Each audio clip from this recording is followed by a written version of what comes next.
Hey everyone, Ryan here at Plague Scythe Studios. On today's AX8 tone match, I'm showcasing a patch that was probably the absolute hardest of the bunch to get right out of all of them that I've done so far. And how fitting, because the band we are covering today is Animals as Leaders.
In this video, I'm only trying to emulate Tosin Abasi since he kind of has the larger tonal palette compared to Javier Reyes, although he also has some very gnarly high gain and mid gain and cleans and slappity sound. But you'll pretty much be able to get the ballpark of the same tones if you were to double track it or even just playing live and jamming, that sort of thing. Also, Tosin handles all of the high gain, melodic, even the mid gain lead part, so I thought it'd make more sense just to throw together a patch that was based almost entirely on his current rig, which would be pretty cool. So, like the other 8-string stuff we've tackled in the past, the guitar choice is very important, and there's one crucial piece in this guitar that actually makes this work as well as it does. These are the Tosin Abasi signature Fishman Fluences, and these are some sick pickups, and really we're using 2 of the modes on here. On this I have a push-pull configuration, and what that does is give it a virtual coil split. Unlike a normally coil tapped or coil split passive pickup where you're really disabling one whole coil, this has like vertical layers that have been built up, and you're really activating different layers when you switch between these 2 modes. And you don't have to have these Fishmans to get Tosin's tone, especially on something as versatile as an AX8, but it certainly helps because these active well, they don't like when you call them active. They're powered. They are absolutely running off of a 9-volt battery, but they don't sound like EMGs. They certainly don't sound like passives, and it doesn't work for everything with extended range guitars, but for Animals as Leaders, man, you really can't get any better in my opinion. So we're going to be heavily relying on both the humbucker modes, especially on the bridge pickup, and then the coil split in the middle, as well as on the neck, and even a little bit on the bridge as well. So that is a really crucial part of this. If you only have something like EMG 808s, it's not impossible to get the tones I'm getting, but you'll definitely have to tweak a little bit before a lot of the signal chain I'm presenting here, just to get kind of that scoop sound. Seen plenty of people cover it without them. It is doable, and Tosin used to play EMG 808Xs at one point, so you can get those tones, again, just a little bit more work. For the guitar here, this is a 28.625 inch scale Agile. Again, it's an 8-string, and the tuning is fairly standard minus one little oddity. So it is an E standard, and then you got a B, which is normal, and then you have another low E. So what that allows you to do is, if you got like a regular, say you got an A chord, you can just bar the rest of it, and you've got a complete A chord across everything. So that gets you a little bit of easy bassiness to the bottom. The only weird tunings that I'm aware of off the top of my head, sometimes he'll do like a drop A. So I think Rhythmophobia uses that.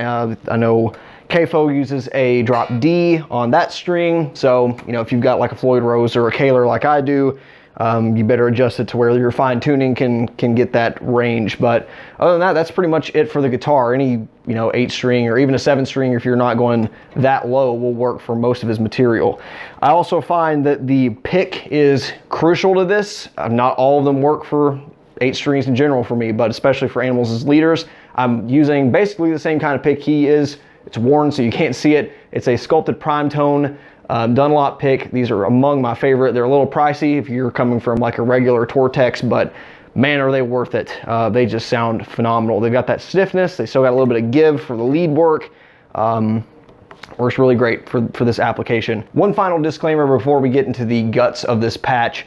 Obviously, I can't play like Tosin Abasi. Few people can, but I especially can't do the little thumb pick thing. I don't have enough nail there to even do it if I could do it well. So I just can't get that same sound. With that, I won't be showing those type of sounds, but there is a scene that will work wonders for that if you can play like that and have a desire to. So worry not. But other than that, I will demonstrate the riffs and licks and progressions that I have labored over and only barely can play. So yeah, that guy's a monster. With that, let's take a look at the patch. Assuming you found the appropriate ensemble of guitar, strings, pickups, and picks, we can finally get to the patch itself. What may or may not have been obvious from the beginning demos there is that I'm not good at playing animals as leaders. Few people are. It's hard stuff, and there's a couple reasons for that. Number one, I just didn't practice this a whole lot.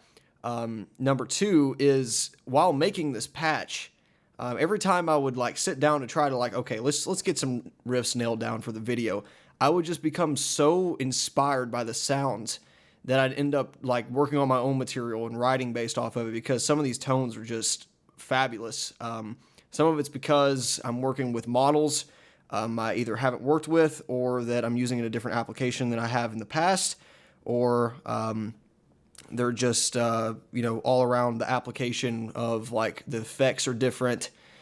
It's really, really cool sounding stuff. I've really been digging using the looper for some of the things I've been writing as well. So with that, let's get right into it. We're using all scenes, as always, as I try to do. The only thing is you'll notice if you boot up this patch, you'll see on the AX8 itself, on foot switch 8, the looper is tied to that, so you can control, you know, playing, recording, all that sort of thing. A looper pedal is very integral to Tosin's rig, and I wanted to capture that in every one of these scenes. So it is enabled. If you'd like to disable it on a few scenes, you can do that. If you don't want to use it at all, you can switch out the foot switch for scene 8, which as of right now is unusable without the AX8 edit pulled up, unless you want to, you know, again, change around what's being assigned where. So that's a bit of a limitation, but one that I think is a decent sacrifice, considering 8 is just kind of a mid-gain option.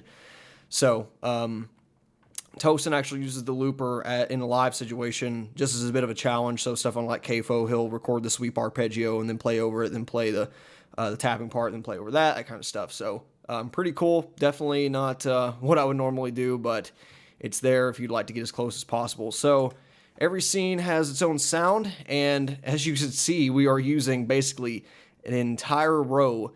Some of this stuff would work fine in parallel, but I'm using the sound that I have is reflective of Tosin's rig at the moment. So he actually right now is using nothing but a clean amp, which is reflected here in this Morgan AC20 model. He's using a Morgan amplifier through a torpedo load box and then out to cabinets on stage. Of course, the torpedo load box is doing all the front of house work, so he has some type of cabinet impulse response. For this one, I'm actually switching around cab IR, so on the lower gain stuff, I'm using this 2x12 Bogner, but on the higher gain stuff, we are using a 4x12 Bogner Umberschall cab with T75 V30 combo, which he is using on stage for basically everything, but I like the sound of the 2x12 a lot for the lower gain stuff. So I thought we had it, we might as well. The ironic part of this patch is that even though this is structured more or less after Tosin's current pedal board setup, I'm actually trying to go more for the tones and feel of Joy of Motion, although as you'll hear, or you've already heard, these work just fine for their new album and even older material as well. Try to get a healthy mash of kind of the last few Animals as Leaders albums. It'll work for not only mini guitars, but pretty much all the songs. So just kind of going through everything, I'll name pedal by pedal what I'm kind of going for, and of course as we go through scene by scene. So a very integral part is the compressor block. Tosin's currently using the Bogner Harlow, both Tosin and Javier are, and it's kind of this miniature transformer-based pedal designed by Reinhold Bogner and Rupert Neve, so it's like a super group that came together to make this pedal. It has this bloom feature. It really makes the tone bigger, the overall sound bigger without squashing it, and keeping the level consistent. It's a really cool sound. I'd love to have one. So I'm trying to emulate that as best as possible with the compressor block. It doesn't do the best job, but for a digital counterpart, I think it does what it needs to do to demonstrate the differences with and without it.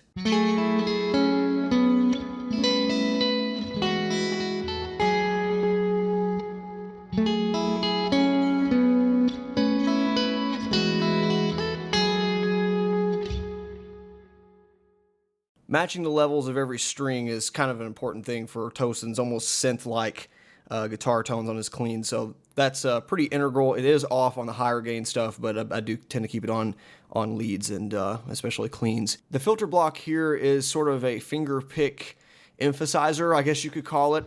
We got a dip in the low mids in the 400 hertz range, and I just find that this is necessary for those plucking parts that otherwise kind of get buried. It just helps it stick out a little bit more, and especially when using the compressor, makes it not die down so low. So this is kind of the difference.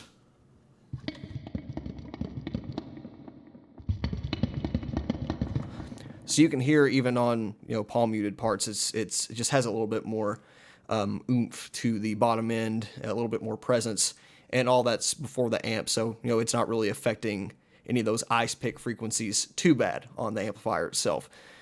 So on this scene in particular, we're just going straight into the clean amp, which is the AC20. I absolutely love these Morgan amps. These are among my favorite in the Fractal firmware as far as cleans go. They have a very interesting character that they can sound super modern clean. They can get it just that slight Fender breakup. They can even kind of sound a little bit like a Vox. They can pretty much do it all. Really the only thing I did here, I did bump up the GEQ at the bass end because I found the bass itself doesn't really hit the same type of frequencies, neither does the depth. This one has a high cut instead of presence, which is a bit different, but with the bright switch, a little bit of bass, and not much difference on the mid and treble from 12 o'clock. I find it works really well. Input drive is very low because, like I said, the more you crank this thing, the more you get that really cool breakup. Again, using the 2x12 here for our cleans, delay and reverb. So this is kind of emulating the Strymon effects on his pedal board, which he's actually running into the front of the amp, which most amps wouldn't be able to handle very well, but the Morgans are just so clear and so transparent that it really does work. So for this instance, though, we're going afterwards because of the other drive we're using. So we got a lo-fi tape. We got just a standard like 500 milliseconds for head one time, and I didn't change a whole lot else. I might have changed some of the EQ just to dial in the high and low, but really it's pretty vanilla, but it works really well. For reverb, medium room. This is kind of the Strymon Big Sky, and you can go a lot crazier than this. For the other one, we just got a regular studio, which we will bounce back and forth between. He has a couple patches on his Strymons that get into that, outer space alien abduction sound. Don't really need it for the songs I'm trying to go for, the tones that I really like. But if you'd like that, you can certainly change one of these out as you see fit. So I'm going to save this so that edit sign will not drive me crazy. The next one, let's go up here to scene 5 because this one's really interesting. Before we do that, though, I'll give just a little bit of a full demo of this.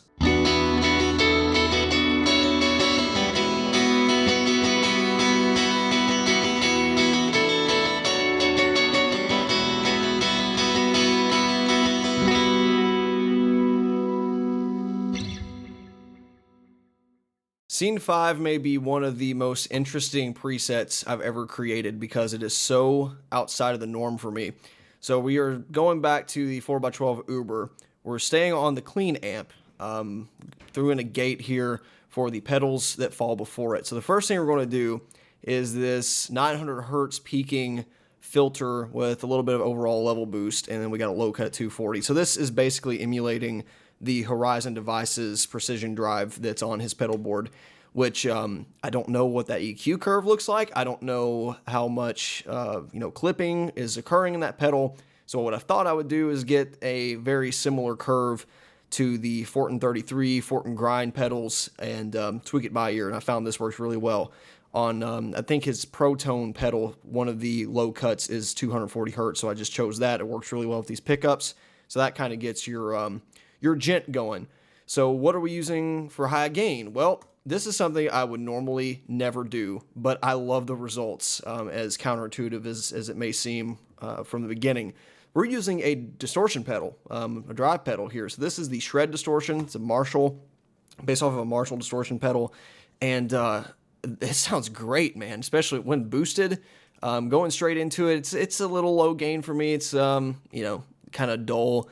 Doesn't really do anything that I would need it to do. But once it's boosted, it's really impressive. A little bright, a little, it sticks out on the ice pick frequencies, doesn't really have the body of a normal amp model.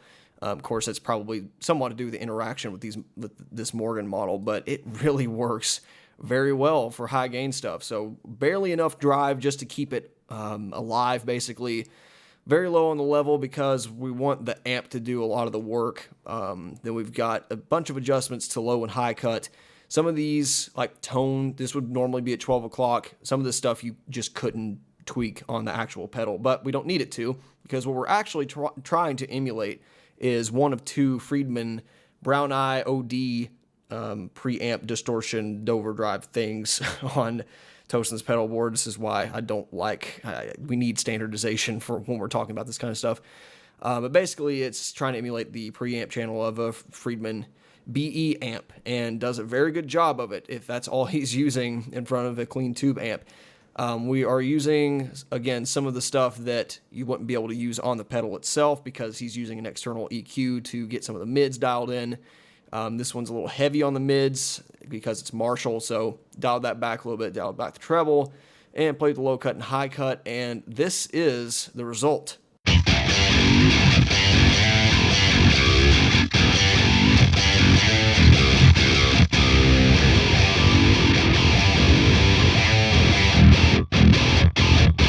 I gotta tell you, I would not have thought that a model of a decades-old distortion pedal going through a super transparent, clean tube amp would get those kind of results, but of course the filter block's doing a lot of work here. But wow, I love the sound of this thing. And as you heard it definitely matters depending on if you're on the push-pull position, if you're on single coil or the humbucker sound, and Tosin definitely makes use of that. This is the scene I use the most for the kind of the tappy parts, not really tappy parts, the hammer-on parts, heavily picked, that it's not super high gain. The string is doing a lot of its own natural distortion when in single coil mode. So like the Intersassins or Cascade, which I can't play worth a shit, but you can kind of hear what I'm going for here. So this is in humbucker. And this is in single coil. So as you can hear, the definition just changes dramatically, and definitely favorable towards the single coil for this particular scene. Although if you just want a lower gain, version of the high gain channel we're rocking here, then this definitely works great for that in humbucker mode. Very versatile, and I'll be exploring more of this boosted distortion pedal into a clean amp premise going forward, because I really dig this. So we're going to zigzag over here to channel 2. This is our straight gent high gain good stuff. Staying with the same cab, this time we're using the Friedman HBE, so we're returning back to the Friedman models, using it in a completely different way than I have in the past. And this is especially helpful since we're on firmware 10 and they overhauled pretty much all the Friedman stuff, added some more. They're all great. The HBE, the BE still among my favorites. Again, those minor tweaks didn't make a huge difference. What it did do was screw up my patch XY selection in the beta, so I'm glad we got that straightened out. We're using quite the curve in GEQ, which I usually don't do, but this is just kind of to match the whole sculpt, the mid sculpt he's got going on between the pedal and the external EQ, and plus, it's kind of modeling that live sound going to the Morgan. Then we got a pretty significant bass boost, but where this is a Marshall type, you can kind of get away with playing with the EQ a little bit more than you would on a lot of stuff.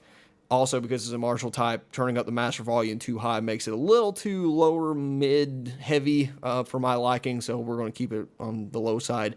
Depth just to add a little bit more that power amp low end saturation. We kept all the power tubes and preamp tubes the same, and a low cut, so we've got down 200 hertz instead of 240. That's because the drive pedal is handling a little bit of that for us.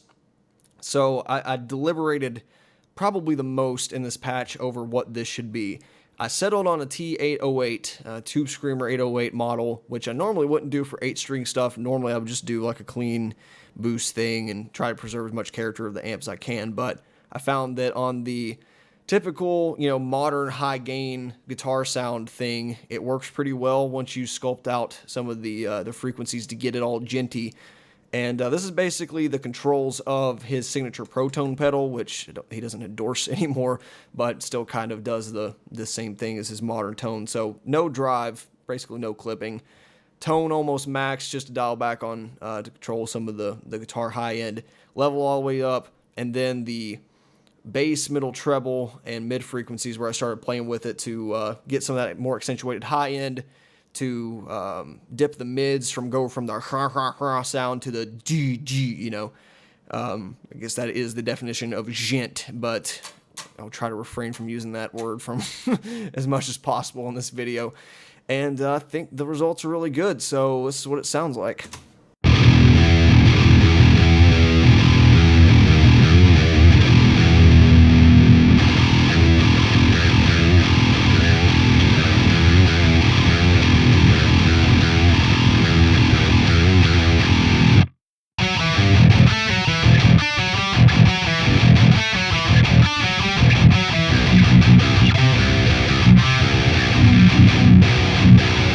I've generally been one to stick with the Mesa tones when it comes to extended range stuff. Of course, I love some high gain Fortin Marshalls, but telling you, the Friedmans are growing on me more and more every time I play around with them. So definitely a great option for high gain, especially if you sculpt out some of that low end. Sounds really, really good. For scene 6, this is the lead sound. We're going a little bit crazy on this one.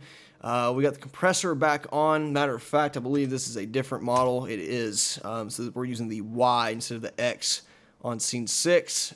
Just get a little bit more compression because, why not? The filter block is kind of doing the same job that we've seen in scene 5, where we're really just, emphasizing guitar frequencies that make sense for the type of playing we'll be doing on this part of the preset. So we're going to be spending a lot of time on the upper registers of the fretboard, or even just single pronounced notes. We kind of want this cutting but fat thing going on. It's a very delicate balancing act to get it to work, but once you do, you get a very thick, chewy sound that just sounds great for single, even slow playing. Of course, sweep sounds spectacular as well, but my favorite is just those kind of melodic passages that it really just lets every note ring out, and that's where this you can take full advantage of the sounds going on here. For this, the drive pedal in conjunction with the filter block kind of gets, they cover frequencies the other one doesn't. We're using the Esoteric RCB, so this is a boutique clean boost, and we're using more frequencies than is available on the real pedal. Here's where we got a little bit of a low cut. You could have done it on either location just to, not emphasize too much the low end, but we do want to preserve more of it than I would on like the rhythm stuff. A little bit of drive, kind of a flat level, and then we boost the mids and treble. Pretty basic stuff there, just to, again, get that amp to go just a little bit over the top. We're using the exact same amp as we were on scene 2, which is why we're having to make so many drastic changes back here in the preamp section. Got a GQ to emphasize the mids, which makes sense when you're trying to solo over really crunchy or high gain guitars, or even the super slick mid devoid single coil stuff on the cleans or tapping parts. The cabinet's still the 4x12. Delay reverb is the same as we saw on the other clean stuff, and this is what this sounds like.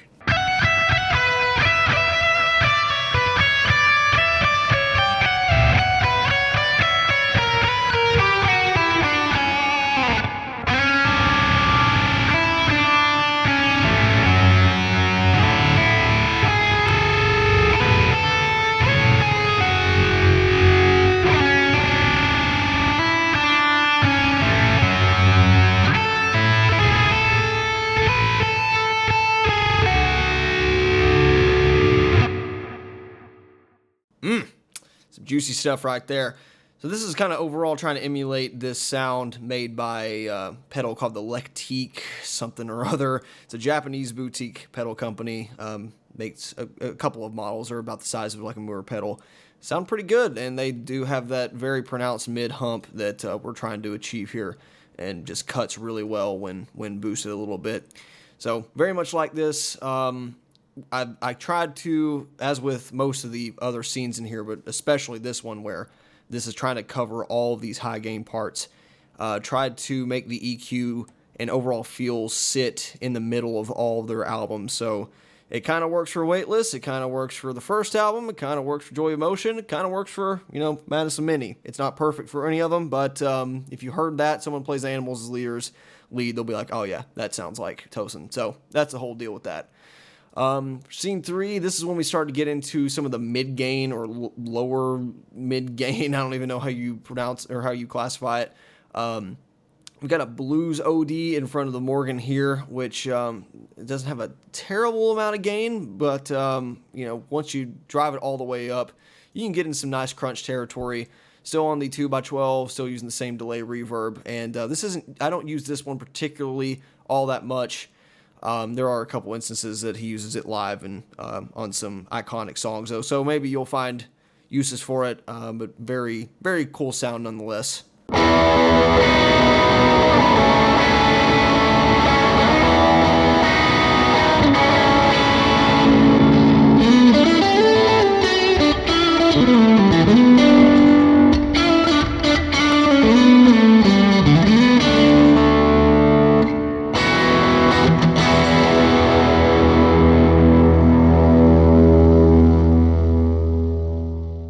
This scene responds super well to pick dynamics, whether you're on single coil humbucker, get a lot of different tones out of it.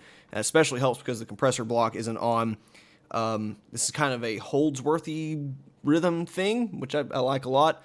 So, again, not one I use all the time, but definitely a pretty cool option. 7 is one of my favorite lower gain ones. Got the compressor on, filter back here doing the bump thing, except this is an even different contour, back at the 900, 950 hertz range. Bit of a low cut, not too dramatic. Quite a bit of gain on both of these, so we're about 14 decibels, 8 and 6 here on the mid-range. And then we're going into the Blues OD again, so just kind of getting this tamed, higher gain version of what we heard in 3, but I really, really dig it for the bluesy leads, and this is what I used in the Inner Assassins part.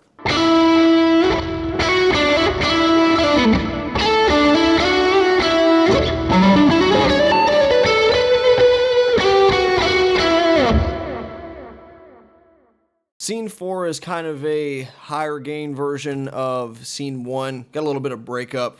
Really the only difference here is that we have a delay disabled for a bit more clarity, and got the drive block back on here, which is our kind of modern gent box thing. And with this on and everything turned to max, it's kind of overkill and not something that I like, but it's very sensitive to volume roll off, so I would recommend that you use that if you're looking for just kind of that tube breakup area. That's kind of what we're using the Tube Screamer here for. And even if you had like the level tied to an expression pedal or something, that would be really, really useful. In this instance, I do not, because I'm using the pedal for something else. We'll see in a moment. But yeah, we'll let you hear the results. I like this scene a lot.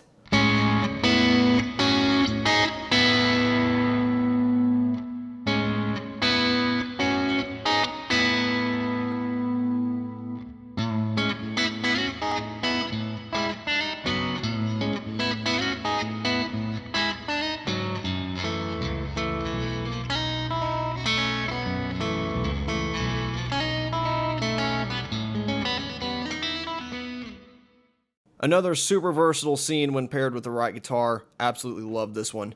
Probably the one that I jam on the most. And going finally to Scene 8. This is the one that I did not include in the foot switches, although you could certainly change to it. And this one is kind of the, I don't even know what to call it. This is like the modern background fat gent thing. I guess you'll understand it when you hear it. So whereas this one is more like this, this one is more like this. So we're borrowing the same GEQ that we did with the lead, which already gives that fat mid-range. We're also boosting the drive more than we were on Scene 5. It's basically a copy of Scene 5.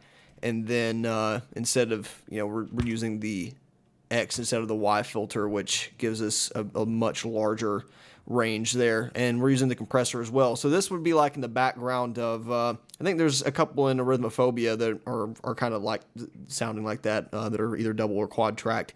So I don't play anything right now that needs that for just jamming around, hence why I didn't put it there, but it sounds pretty freaking cool too if you're into that.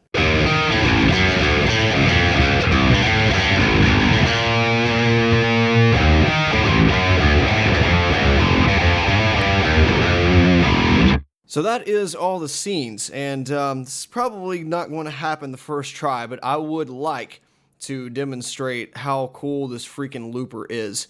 So let's go ahead and go to scene 4. Again, one of my favorites. We'll switch to the neck pickup here on single coil mode. Let me find a decent sound.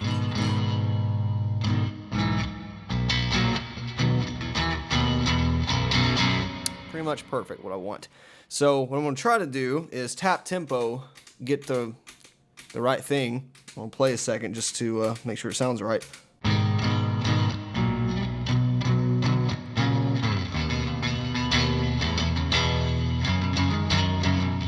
Alright, that should be pretty close.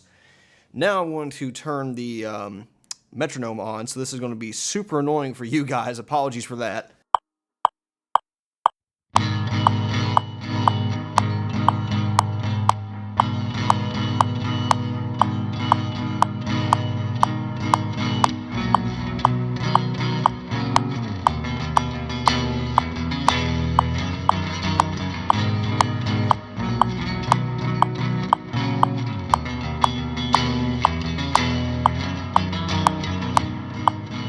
Okay, that ought to be fairly close, and we'll turn off this tempo now.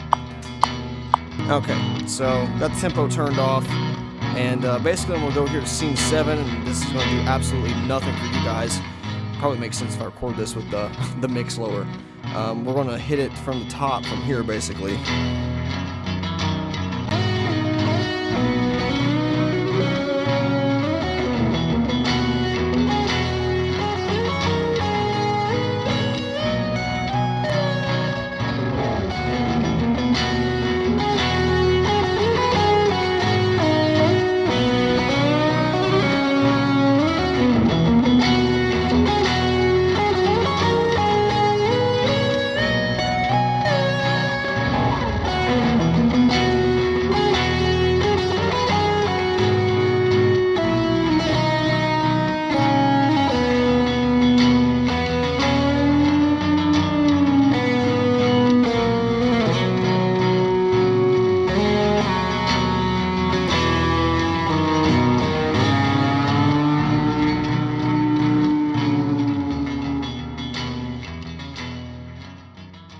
So that's basically what that's all about. Looper's a very cool tool for that kind of stuff, although I just don't use it to to its limit most of the time. But yeah, pretty cool. I've got it at the end, that way you can record something in a different scene and then play it around and get something totally different over top of it if you're trying to, record ideas or just loop the same way he would. Of course, it's a bit more of a pain in the ass to balance levels that way. But it does work. So if you give it enough time and trial and error, eventually you'll find it. So that's pretty much Animals in Motion, the patch. Hope you enjoy it. Hope you get some use out of it. And if you got any suggestions for how I can improve it, or if you tweak it on your own, do let me know. Not an expert on Animals as Leader's tone by any stretch of the imagination, considering that I can not even do half the stuff that they play, but I'm intrigued by their sound if nothing else, and I thought I would give it a shot. So, and I got the freaking signature pickup set. I have no excuse not to at least try it. So there's that. Please again leave suggestions down below. Thank you so much for watching, and we will see you next time. Bye.